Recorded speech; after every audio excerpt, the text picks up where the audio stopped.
Hi అండి. ఈరోజు tomato harvest. ఎన్ని టొమాటోస్ అంటే ఒకటే ఒక చెట్టుకి ఇన్ని టొమాటోస్.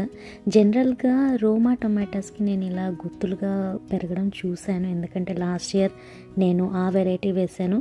ఈసారి వేసింది ఎర్లీ గర్ల్. సో ఈ వెరైటీకి కూడా ఇంత చక్కగా మొత్తం ప్రతి కాయ చాలా హెల్దీగా కాసింది. ఈసారి మటుకు ఎండ్ వచ్చే ప్లేస్లో గ్రౌండ్లో ప్లేస్ చేశానమాట. అండ్ ఇక్కడ సపోర్ట్ ఇవ్వడానికి నాకు వీలు లేదు. పక్కనే ఇది గోడ. ఈ గోడకి మా వారైతే మేకులు కొట్టద్దంటారు. సో నాకు ఇక్కడ అసలు సపోర్ట్ ఇవ్వడానికే వీల్లేదు. అందుకే ఇది సక్కర్స్ బాగా పెరిగిపోయి సపోర్ట్ లేక ఇలా కిందకి వాలిపోవడం. టమాటాలు కూడా నేల మీద పడినా కూడా ఆ కాయలు కూడా చాలా హెల్దీగానే పెరిగినాయి. స్టార్టింగ్లో ప్లాంట్ పెట్టేటప్పుడు నేను బోన్ మిల్ వేశాను. తర్వాత నుంచి బియ్యం కడిగిన నీళ్ళు పోస్తూ ఉండేదాన్ని.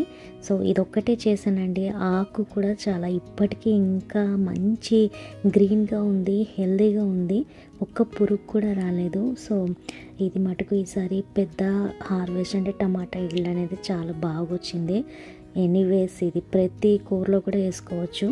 అండ్ ఈ ఎర్లీ గర్ల్తో పాటు చెర్రీ టొమాటోస్ కూడా ఇంకొక ప్లాంట్ పెట్టనమాట. సో దాని నుండి కూడా చాలా చెర్రీ టొమాటోస్.